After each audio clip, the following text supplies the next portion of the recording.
Hey everyone, welcome back to the channel. If you're new here, I'm Rob and I talk about high-end collectible comics and comics art. Subscribe if that's your kind of thing. I love to talk about comics and I post 1 or 2 videos a week doing just that. This week, I'm going to talk about the incredible June 2025 Heritage Signature Auction. It closed a couple of weeks ago and it was crazy. Let's get started. Frank Frazetta, Famous Funnies, number 214, Buck Rogers cover, $1,035,000. I watched this, and for a minute, it looked like it would fall just short of the $1 million barrier. And then it hopped over the line. $970,000 versus $1,035,000 isn't that big of a difference percentage wise, but it feels like a huge difference psychologically, obviously, because that $1 million barrier is a nice round number, and humans are weird. Okay.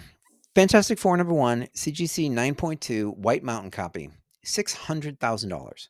Let's talk about the elephant in the room. Fantastic Four number one, CGC 9.2, April 7th, 2022. Maybe the most bubble-tastic bubble result of all time. $1,500,000 for this book. I love Fantastic Four number one. I love it. This result is crazy. $1.5 million for 9.2 Fantastic Four number one during the heart of the pandemic is, not a value buy, let's say.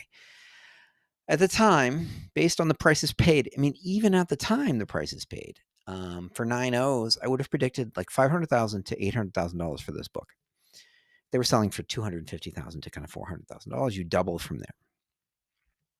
It sold for twice that. So while it's true this book doesn't sell in high grade very often, paying 3 to 5 times the price of a 9.0 for a 9.2 is expensive. You're paying a premium. And I'm hoping this book sits in a collection for 20 years and it's their prized possession. And when they sell it, it'll be a $8 million book or something like that. That'd be great. But, at this point, it's just not a good price. It's crazy. And evaluating the price of the Fantastic Four number one CGC 9.2 White Mountain copy, we can't look at this and say, well, it didn't sell for even half of what this sold for, because this result is crazy.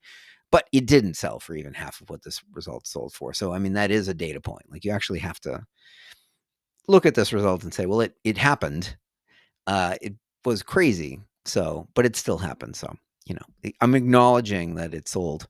One of my favorite books in the hobby sold for less than half of this copy. So, but, realistically, $600,000 is where this book should have ended up. If the low end in 2022 was $500,000, and that's the heart of the pandemic, and that's against previous sales, $250,000 to $400,000 is where 9.0s were. So my range would have been $500,000 to $800,000 for a 9.2. So if the low end was $500,000 during the heart of the pandemic, $600,000 is pretty good for this book. And in fact, working back from the recent 9.6 sale puts this result in good context. If a 9.6 sells for just over $2 million, then you would put a baseline of around $500,000 for a 9.2. It's a quarter of the price of the 9.6. So again, pretty good. If we just ignore the $1.5 million sale. Incredible Hulk number one, CGC 9.2. This sold for $780,000. The last copy sold for $825,000. So this is basically the range for this book right now. Where does that put a 9.4? Well, it's the only 9.4, so I don't know. At least 1.5 million, but we're going to have to discuss that soon. $288,000 for this quirky but amazing Steve Ditko Amazing Spider-Man number 25 splash page. This is the third highest price paid for a Ditko splash on Heritage, which is pretty good for, like, it's an oddball. I love it. As I mentioned, I love it, but it's an oddball.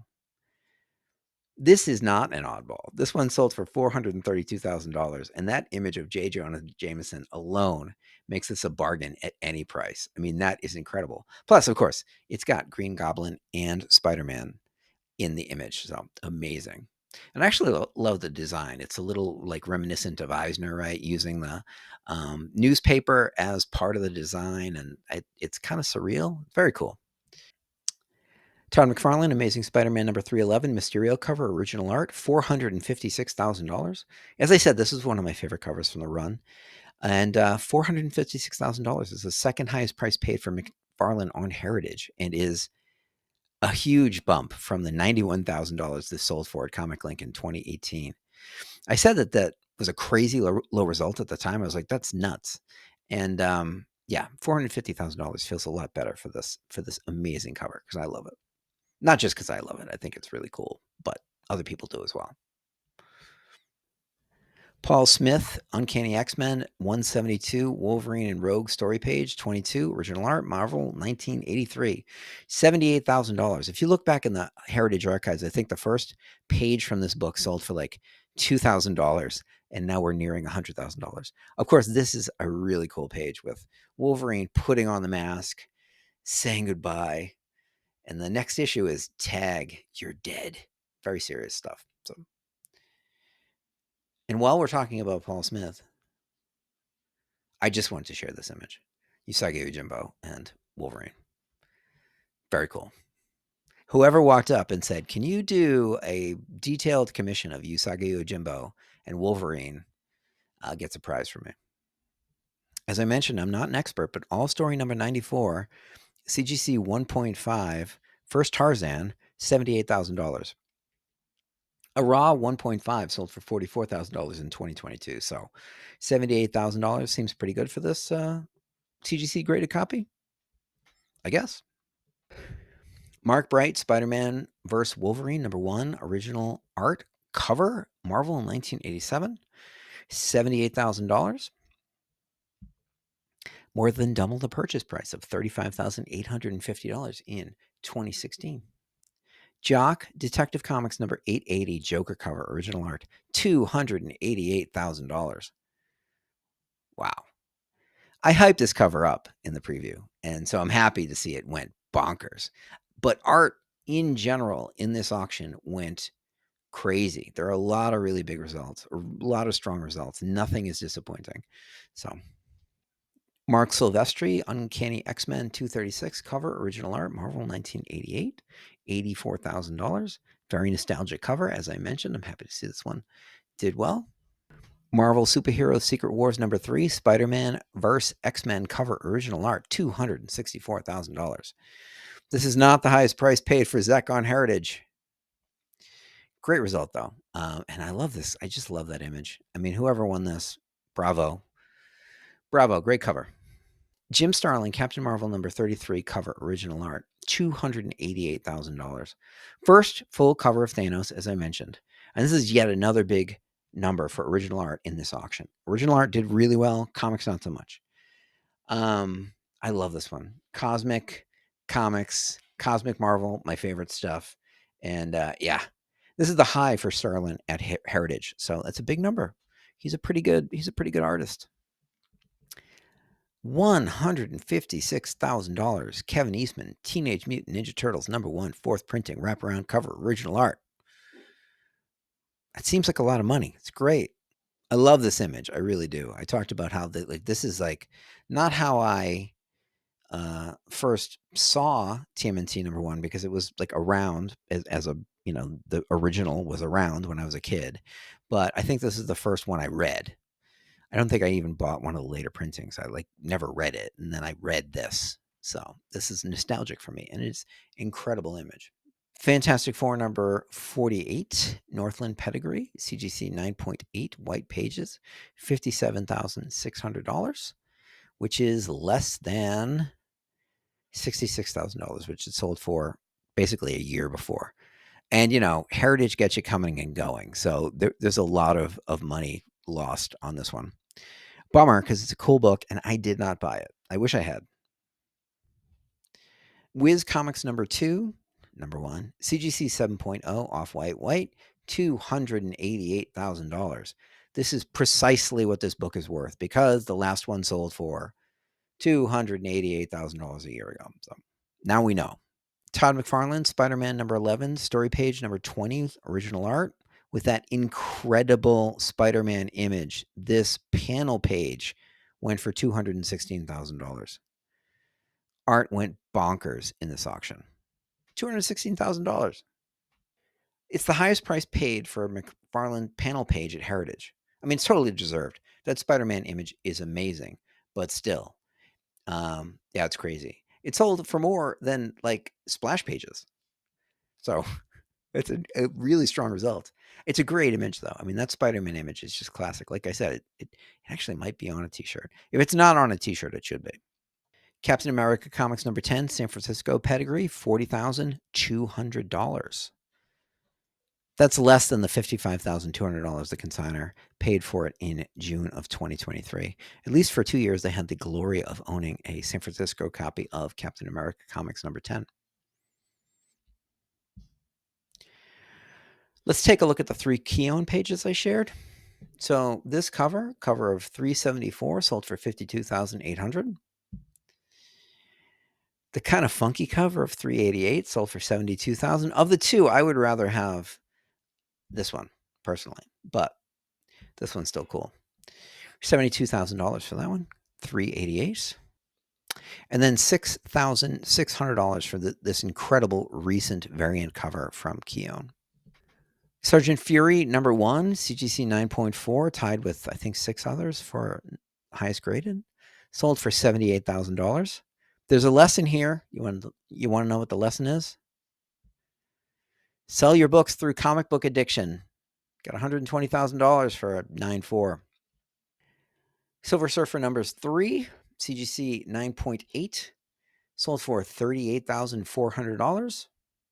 The lesson here: sell your books through Comic Link. $94,888. It's a lot of money. Cool book. I mean, First Mephisto was awesome, but that result at Comic Link was crazy. Somebody wanted that book really badly, and then another one came out the next month.